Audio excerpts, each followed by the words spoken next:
So the first thing we're going to do here is change some Windows sensitivity settings. To do that, you're going to go ahead and hit your Windows key and type in mouse and just hit enter on the mouse settings. You're going to see this window pop up. You're going to see cursor speed. Cursor speed is your Windows sensitivity. I'm going to go ahead and change mine to 3 because that's where I feel comfortable using my mouse on my desktop, and it translates over to how you actually move in game. If you have a high DPI, I suggest playing with a super low. If you have a low DPI, I suggest playing with a super high.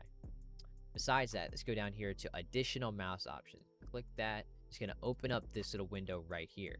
You're going to see pointer options. You're going to click that and go to enhance pointer precision. You're going to go ahead and turn this off. What this does is it changes your DPI depending on how fast you're moving your mouse, side to side, up and down, whatever.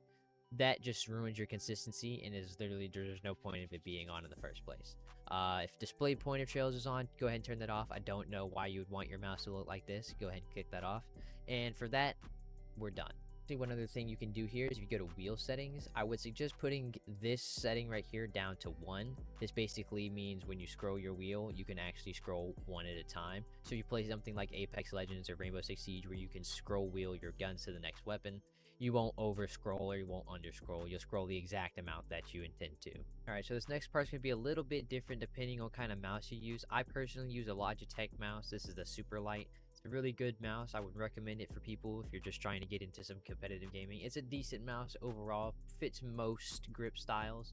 If you're some weird motherfucker who like puts his penis on top and then your balls on the bottom and then you drive it around on your stomach, I don't know what to say, but for normal people like us, we'll go ahead and open up our software here, respective to whatever mouse we're using, Logitech, Razer, whatever, and you'll see you'll have your mouse pop up right here, and you'll see your DPI sensitivity.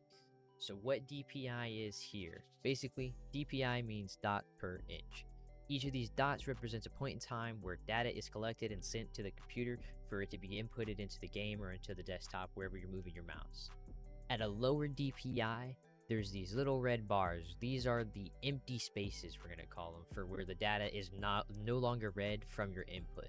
So even though you might be dragging your mouse along this entire line here, it's only reading each of these dots. As you increase your DPI, those gaps get smaller, smaller, and smaller till they're almost non-existent. After a certain point, this becomes completely irrelevant. As you can see here, 2400 DPI is it's pretty much a solid line. I say to keep yourself anywhere between 1600 and 2400. That seems to be like the sweet spot for me that I found so far, that keeps your latency good and keeps your control good. I currently play at 2200 DPI, which I think is just a perfect DPI to use. Some people play with extremely high, and some people play with even lower than 400. I personally cannot recommend doing either of those things. Alright, so far we've successfully changed our Windows sensitivity, fixed our Windows settings, and chosen a DPI. Disclaimer though, I will say people do recommend using a low DPI for games like CSGO, Valorant, Siege, and stuff like that. I personally don't think it really makes that much of a difference playing on a low DPI. You might as well just jump up to that other bit because you can turn your in-game sensitivity down to match whatever you feel comfortable with. So I do still 100% recommend playing with anything in between 1600 to 2400. Keep that in mind, kiddos. So now that we're all done with that, first thing we're going to change when we load up Aim Labs is into our settings here. We're going to go straight to it and go to our crosshair. I would suggest making your crosshair whatever you usually use in whatever game you're playing. If it's CSGO, Valorant, Siege, Call of Duty, whatever your crosshair looks like, make your shit look like it. Next, we're going to go ahead and go to graphics here. I would suggest, of course, keeping your resolution at what you're going to be playing at in game. Make sure that your refresh rate is set to what your monitor's refresh rate can be. It could probably going to be like 144, 120. Mine is 240. I 100% recommend a 240 hertz monitor. 1080p doesn't matter. Besides that, you're going to go ahead and just set your quality to fast. It's not really going to change how your game looks drastically. I mean, there's really no point in making it all flashy and everything. And we're going to go ahead and turn off muzzle flash, shell casings, and destruction. These are just things that get in the way. If you're training, you want to just train, not have all these other distractions in the way. This is for training pure skills. After that, you're going to want to head over to controls. And depending on if you're trying to train for a specific game or if you're just trying to improve overall, you can choose your game type or you can just scroll to the very, very top and select aim labs. I'm personally going to use aim labs for this right now. I was using Siege before because that's what I've been playing mainly. You should choose aim labs. Use your average field of view. Doesn't matter what game you're playing. If you're using the aim lab sensitivity, use your average. So about 90 to 93 is probably most people's average, between like 100 and games that force you to 90. 93 is where you should leave this. This is going to very drastically change how your game looks while you're playing. And of course, sensitivity is nothing to touch right now. That's going to be completely determined in the future. If you do scroll down, you will see mouse CPI. This is just your DPI. Just put it in equal to whatever your DPI number was, and you'll be all set. Hit save, and we'll move on. All right, and I know most of you probably here for the sensitivity finder. This is how you get to it. Click Analyze, and go to Flick Optimizer. They have completely changed the layout of how aim labs is. Don't even worry about the advanced tab. This is a paid subscription to aim labs. We'll get into that in a future video. Click Flick Optimizer. Click next, next, next, and enter your DPI. Basically, you're going to play 3 different tasks, and it's going to change your in-game sensitivity for every task. You're going to just try to perform at your best possible level on every single task, regardless of the DPI. Change your grip, change how you're moving your arm, change your positioning, but just make sure to stay in a neutral body position. Once you finish, you'll get a centimeters by 360 that will determine your in-game sensitivity. This is going to be something that's going to change drastically over time as you get better and learn more ways of aiming. Here's what some of the tasks look like. One more bit of information I want to leave with you guys before we do head out here.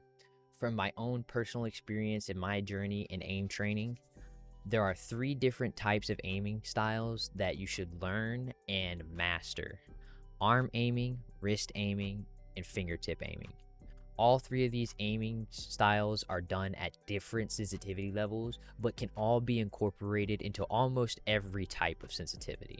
Usually you can't add in fingertip aim to a super low DPI, so if you do decide to choose something where your sensitivity is really low, your DPI is really low, fingertip aiming will pretty much be out of the question for you. Arm aiming and wrist aiming, though, will be incorporated into everybody's playstyle, except, of course, if you're at the extreme of high DPI, you will be 90% of the time only using your fingertips and wrist. If you do want to overall perform better in every situation, I would recommend finding a sensitivity that allows you to use your fingertips, wrist, and arm all in continuation to actually reach the designated target you're trying to hit. If you can perfectly train your arm's muscle memory to replicate each individual muscle group and activate those individually while trying to accomplish your goals, you are going to scientifically train your arm to be more precise and more controllable while you are aiming. I might be just talking bullshit, but I'm a perfect product of this training style. And if I can move past being a PS4 Fortnite kid to being one of the top FPS players on PC, not yet, but I will be soon, you can too. And once you do finish here, you'll get a number like this, and you'll just hit apply, and it'll add it to your game. You can switch this by just going back to your sensitivity settings and changing up your controls, as we showed before. Hope you guys really did enjoy this video. It was a very short, easy, simple tutorial. Just shows you what you needed to know. I'll be releasing more just like this for other things. So I hope you guys stay tuned and subscribe. There'll be more gaming, more tutorials, more everything very, very soon, guys. Glad to be back doing content. I love you guys. Peace out, God.